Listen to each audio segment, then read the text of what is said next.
princip povlačenja ponude. Ovo je taktika koja se koristi sa nekorektnim sagovornicima sa druge strane. Evo recimo da sam ja prodavac i da razgovaram sa nekim ko želi da kupi ovaj sto za kojim sjedimo. I recimo da je 100.500 maraka. I sad u salonu da možete da pregovarate o cijeni. I da vi kažete, evo početna cijena je 1.500 maraka, neko vam kaže, odnosno kupac kaže, dobro, to mi je visoko, da li možete nam snizite cijenu, a kažem najviši rabat koji možemo da vam damo je 10%, znači evo 100.350 i to je zaista cijena koju možemo da vam damo.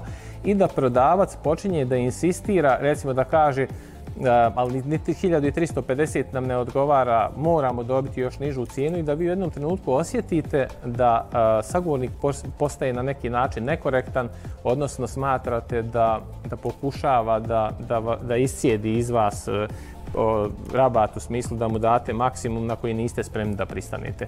Vi možete da koristite ovaj princip povlačenja ponude koji kaže sljedeće. Recimo da ste vi rekli tih 1.350, a da je kupac rekao, znate šta, mi možemo da damo maksimalno 1.250, znači još 100 eura manje. I u toj situaciji možemo da imamo varijantu da vi kažete, znate šta, ajde ja provjerim cijenu, nisam baš siguran da li možemo da vam to damo, ali evo provjerit ću. Recimo ustanete iza stola, pozovete telefonom i vraćate se za sto i kažete kupcu, znate šta, znam da smo pričali o 1.350, znači ne o donjoj nego o srednjoj cijeni.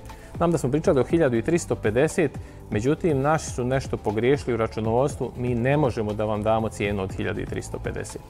Šta se dešava u toj situaciji? Kupac obično zaboravlja onu nisku cijenu